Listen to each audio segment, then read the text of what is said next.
Unlocking the unspeakable secret sex life of Cleopatra. Did the Queen of Egypt's bedroom antics shape an empire or ruin it? Picture this. It's the ancient world, way back in 69 BCE. Cleopatra, the name that's been ringing through history, is just starting to make her mark. But hold on, there's a twist. A royal twist, that is. You see, Cleopatra wasn't just any queen. She had a thing for marrying her brothers. Yep, you heard that right. Egyptian tradition had this whole sibling marriage thing going on, and Cleo was all in. Now, before you start thinking, yo, that's super weird, remember, back then, it was as normal as your morning coffee. They did it to keep their bloodline pure, which was like their version of ensuring their Netflix subscription never gets cancelled. So, Cleopatra had not one but two brothers as her hubby at different times. It's like a never-ending episode of a royal soap opera. First, there was Ptolemy the Third, a young lad of about 10 to 12 years old when they tied the knot. Imagine having your middle school crush become your king. Talk about awkward family gatherings. But Cleopatra, she wasn't just about marriage certificates. She was into power moves. While married to Ptolemy the Faithful, she started running the show, like the real boss lady she was. Administrative documents? Check. Coins with her face on them? Double check. She was practically the ruler, and her husband-brother was more of a figurehead. It's like giving your little sibling the controller that's not plugged in just to keep him quiet.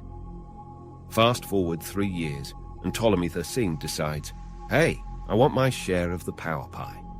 So Cleopatra gets the boot and takes a one-way ticket to Exile Town. But wait, the Cleopatra drama isn't over yet. Remember Julius Caesar, the Roman bigwig? Yeah, he waltzes into Egypt, and Cleopatra's all, hi there, big guy, and somehow manages to get in his good graces. How? Well, that's what we're about to uncover. Chapter 2, A Seductress and a Strategist, Cleopatra's Love and War Games. Now, remember, Cleopatra had already seduced the mighty Julius Caesar, and she wasn't planning to stop there. Nope, not our Cleo. She sets her sights on her second brother, Ptolemy XIV, because, well, why not? So there she is, ruling Egypt side by side with her brother, the one she's married to, remember? And later, their little bundle of joy, Caesarion, comes along. Can you imagine family dinners at their place? Awkward, right? But wait, there's more. Cleopatra's got a new playmate in town, the one and only Mark Antony. They even form a club called the Inimitable Livers. Sounds fancy, right? These guys knew how to party. It's like an ancient version of a wild weekend in Vegas. Now, about that Herod of Judea. Cleopatra decides to flirt with him, and this guy's not quite sure how to respond. Imagine being the fly on the wall during that council meeting where Herod's buddies debated whether to end Cleo's life for her treacherous advances. Talk about relationship drama. Long story short, Cleopatra's got Mark Antony wrapped around her finger like a coiled snake, pun intended, and they even have a bunch of kids together. Octavian, the Roman emperor's nephew, is not too thrilled about this and declares war on Cleopatra. The party's over, right? Wrong. Cleopatra and Mark Antony continue living it up with orgies that last for days.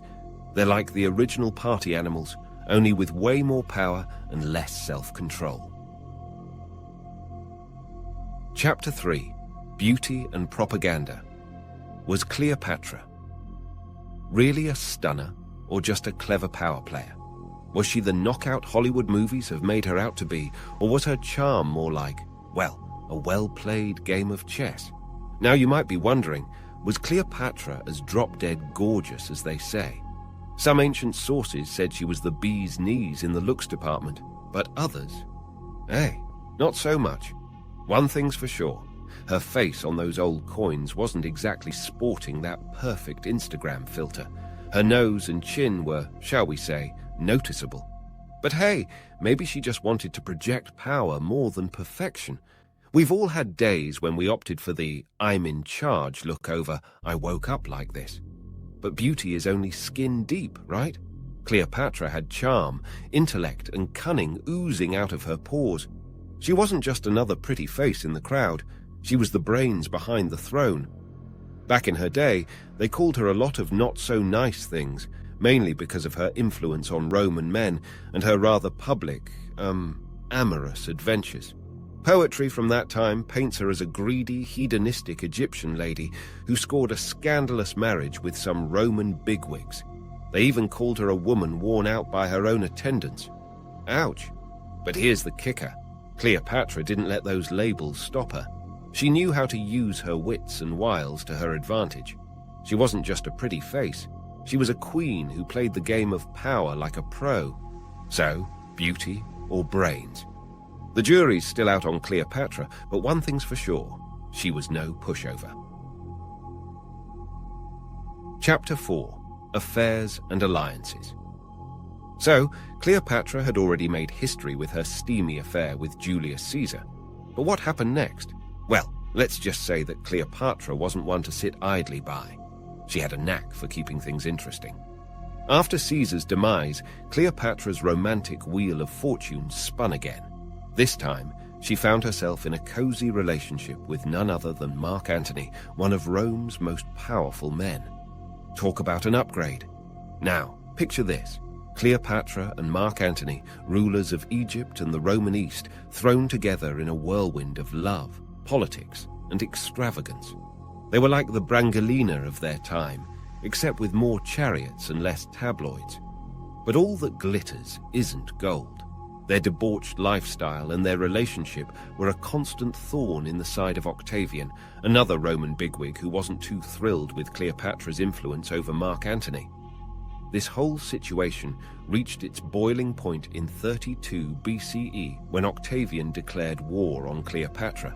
The stage was set for one of history's most epic showdowns, pitting the Roman Empire against Cleopatra's Egypt.